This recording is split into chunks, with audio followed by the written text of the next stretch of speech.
The trouble began the moment the stagecoach came thundering into Promise Creek, kicking up a cloud of red Montana dust so thick it swallowed the whole street. People stopped what they were doing. Horses lifted their heads.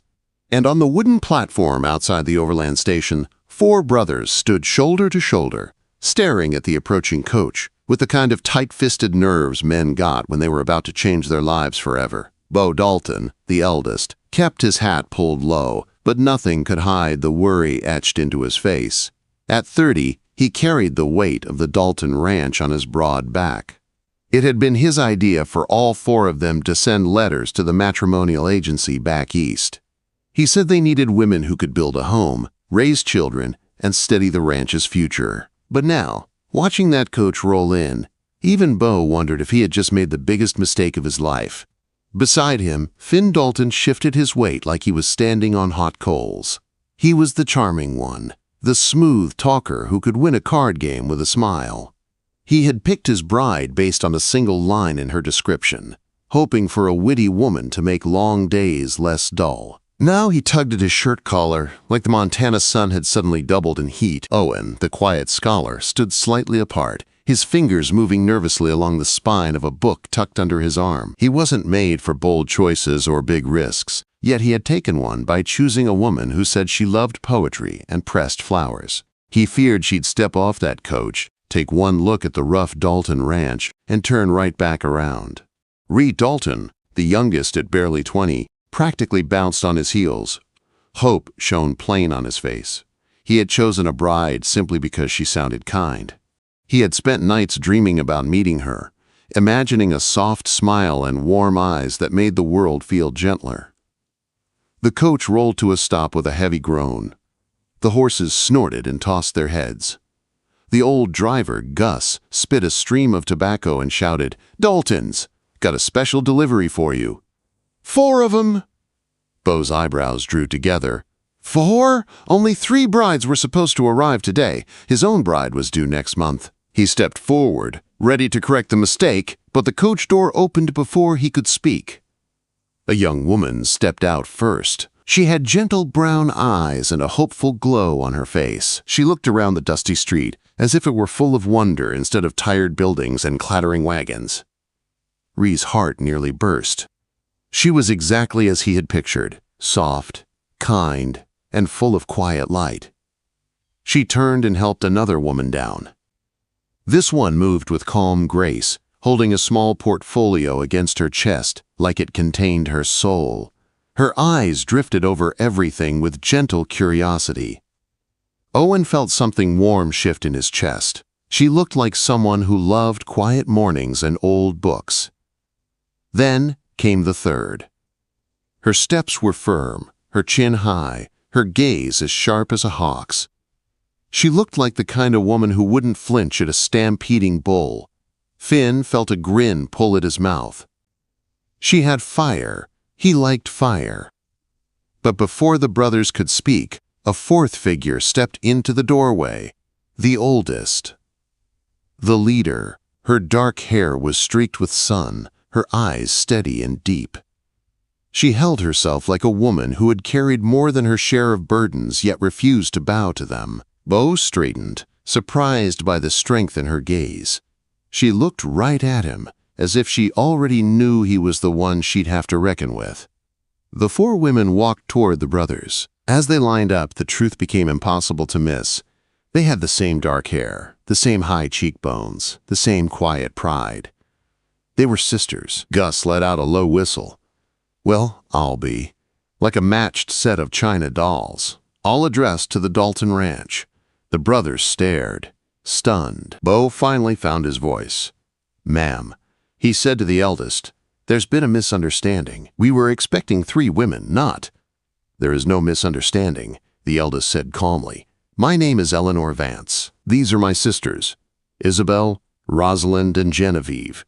You sent for brides." We answered, "But I didn't send for—" Bo began, but she cut him off with a look so tired and honest, it froze the words in his throat. The matrimonial agency made an error in printing. They listed 4 Dalton brothers seeking brides. Her voice softened. We saw a chance to stay together. We took it behind her. The three younger sisters stood close, their shoulders touching. They were worn from travel, but united in a way that made it clear they feared being separated more than anything else in the world. A hot wind swept across the platform, carrying dust and the faint smell of horses. For a long moment, no one spoke. Bo looked at the women's meager luggage, their whole lives packed into a few trunks. He saw fear in their eyes, but also courage. He felt a weight settle on his chest heavier than any ranch burden he'd ever carried. "Gus," Bo said, finally clearing his throat, "load their trunks. They can rest at the ranch for the night." He paused. "Then we'll talk." It wasn't a promise, but it wasn't rejection either. For the Vance sisters, it was hope. For the Dalton brothers, it was the beginning of something they never could have planned. The Dalton ranch woke the next morning to a kind of quiet no one knew how to name. It wasn't tension exactly, and it wasn't peace either. It was something caught in between, like the moment right before a storm decides whether to break or drift away. Inside the log house, the four Vance sisters moved with the soft grace of women who had lived hard lives but learned to keep going anyway. They worked without fuss, trying to show they were willing to pull their own weight. But the brothers were a different story. 8 people in a house built for 4 felt like trying to squeeze a wagon through a doorway. Ree nearly walked straight into a wall because Jenny smiled at him while pouring water, then dropped a plate because Izzy brushed past him. Owen couldn't seem to read a single page without glancing at Rose every 3 minutes. And Bo watched everything and said nothing, though his jaw stayed tight from dawn to dusk. By noon, the Dalton ranch had become a strange dance between 4 determined sisters and 4 confused men who didn't know how to behave around them. The Vance sisters worked hard, harder than the brothers expected. Nora took command of the kitchen with a quiet authority. Soon the smell of warm bread drifted through the house, mixing with the sharp scent of pine logs burning in the stove. The Dalton brothers hadn't tasted anything like it in years. When Bo sat at the table that first morning and took a bite, his expression softened for the first time since their arrival. But he didn't say a word. Izzy, was already arguing with Finn out by the barn. She had her sleeves rolled, her hair tied back, and her eyes blazing like she was ready to wrestle a bull if she had to. "You're holding the pitchfork wrong," she said sharply. "I've been working in barns since I was old enough to walk." Finn shot back, "And yet you're still doing it wrong." Quote. Finn stared at her, bewildered but also strangely impressed. Rose spent most of her time with Owen, not because she sought him out, but because he kept drifting toward wherever she happened to be. She had set up a small space near the fireplace to sketch. Her pencil moved with delicate strokes as she captured scenes from their new surroundings. Owen couldn't help watching her, amazed at how her quiet presence softened the whole room. Jenny followed Ree around the ranch with a bright, genuine curiosity. She asked about everything: the animals, the land, the stars over Montana. Ree answered all her questions with a proud smile, tripping over his own feet more than once when she laughed. It didn't take long for the brothers to realize something important. These women weren't helpless. They weren't strangers anymore.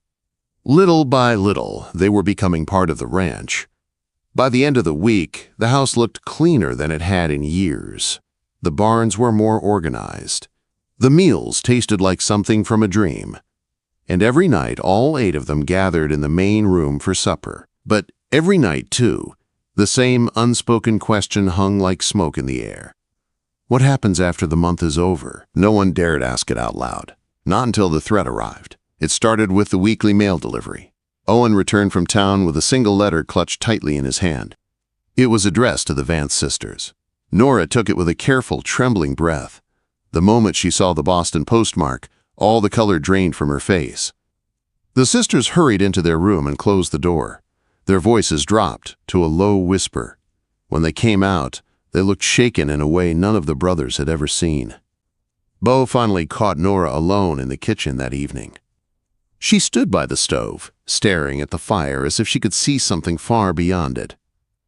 "That letter wasn't good news," Bo said quietly. Nora's eyes flicked up to his. For a moment she hesitated, fighting some internal battle. Then she looked away. "It doesn't concern you," she said softly. Bo stepped closer, lowering his voice. Everything that happens under my roof concerns me. Nora's hands tightened around the edge of the table. We just need more time, she whispered.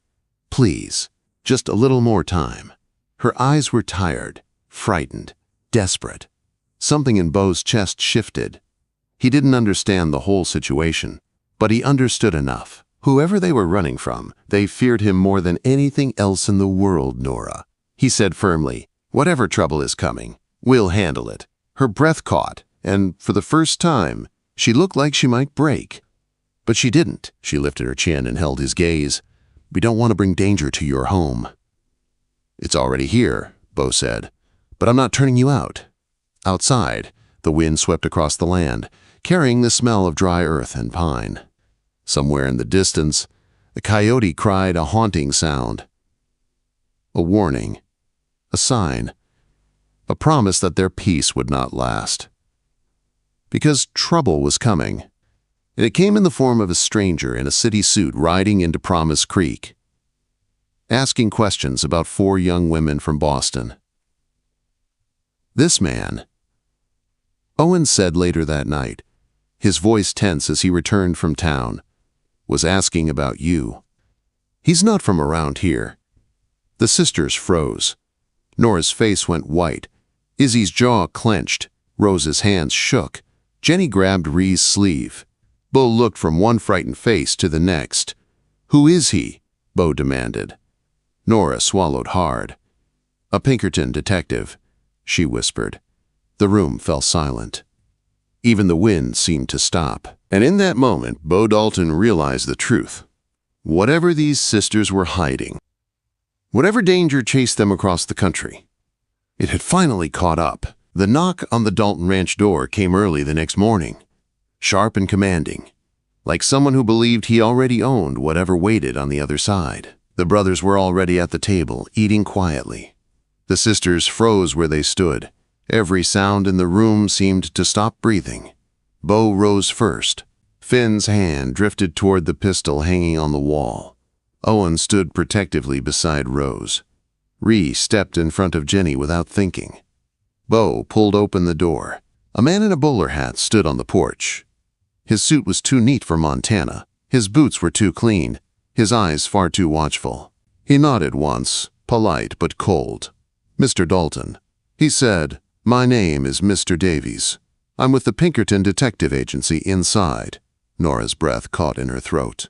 Izzy's fists tightened. Rose backed into the shadows. Jenny grabbed the chair behind her. Bo didn't move. What's your business? He asked. Davies removed a folded paper from his coat. I'm looking for 4 missing women from Boston. Their guardian claims they've been taken against their will. I have reason to believe they're on your property, Finn snorted. They didn't seem unwilling when they cleaned our house and saved us from poisoning ourselves. Davies didn't smile. I'm not here to argue, the detective said. Either they come with me now, or I return with the sheriff. Bo didn't turn around. He didn't need to. He could feel the fear behind him like a living thing. They aren't missing, Bo said, and they aren't leaving. Davies raised a brow. Are you refusing a lawful investigation? Bo stepped forward until he stood inches from the man. I'm saying no one takes anything from this ranch unless they choose to go. The detective watched him with the blank, patient stare of a man who had stood between angry families before. Finally, his gaze drifted past Bo into the house. Ladies, he said, you may come forward if you wish. Nora stepped out. Her jaw trembled. But her voice didn't. We aren't missing, she said. We left Boston willingly. We traveled here on our own. We are not property. Davies studied her face, then the faces of her sisters. He saw real fear. He also saw real courage. You understand, he said slowly, that your guardian is a powerful man. He claims to care for your well-being. Izzy stepped forward, fire flashing in her eyes. He doesn't care. She said he owns. There's a difference. Rose nodded behind her. He destroyed our father. He wanted to control us too. Jenny whispered, we came here to be safe. The detective listened, really listened. He turned back to Bo. I'll be in town for a few days. Davies said, I'll conduct my own inquiries. Until then, I suggest everyone stays put. He tipped his hat and walked away. The moment he rode off, the sisters sagged with relief. But the fear didn't vanish. It settled deeper. Because the detective was only the beginning. The real danger was coming next. And it arrived 3 days later. The rumble of wagon wheels rolled through Promise Creek. People on the street stepped back as the wealthy stranger from Boston climbed down from a rented buckboard. Thaddius Sterling. His hair was streaked with gray. His suit was expensive. His smile was polished poison. He bought drinks for the men at the saloon. He spoke kindly to the shopkeepers. He waved at children. But every word he spoke carried the same message. The Vance sisters belonged to him. By sundown, he had bought the Dalton ranch mortgage. By the next morning, he had convinced half the town he was here to rescue 4 helpless girls stolen by desperate cowboys. The truth didn't matter. Power did. And Thaddius Sterling had plenty of it. Sterling and the sheriff arrived at the Dalton ranch the next afternoon. Davies followed them at a distance, his face unreadable. The sisters stood together on the porch. The brothers stood in front of them. Sterling smiled like a man greeting old friends. "Girls," he said warmly, "I've come to bring you home." Izzy's glare could have set fire to a barn. Nora lifted her chin. "We are home." Sterling unfolded a document. Crisp, official, terrifying. A guardianship order from Boston. He said proudly, "You are under my care. These men have no right to keep you." The sheriff cleared his throat. "It seems valid." Bo stepped forward. "They're here by choice." "Choice," Sterling laughed. "These girls are penniless. Frightened. Confused. They don't know what they want." Owen spoke next, calm but firm. "Nora is 25. Izzy 23. Rose 22. Jenny 19. They aren't children." Sterling's smile vanished. "These women," he said coldly, "belong with me." "No," Bo said. "They belong where they feel safe." Quote. Sterling's eyes narrowed. "Sheriff, remove them." The sheriff hesitated. Everyone turned as Mr. Davies stepped forward. "Before you act," the detective said, "you should know the Pinkerton Agency is reopening an investigation into Mr. Sterling's dealings. There are inconsistencies." Sterling's face drained of color. "That's nonsense. Lies." And Davies continued, "There is evidence the sister's father may have been falsely accused. A missing ledger, names, dates." Sterling staggered back. Davies looked directly at him. "You may have bought influence, sir, but you cannot buy the law."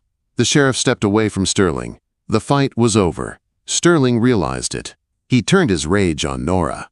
"This isn't finished," he hissed. "It is," Bo said. "Now leave." Thaddius Sterling mounted his horse and rode off, defeated, not by gunfire, but by truth. The fear that had followed the Vance sisters for years finally lifted into the open sky and drifted away on the Montana wind. They were free. That night, the ranch was filled with laughter for the first time since the sisters arrived. The danger had passed. The fear was gone.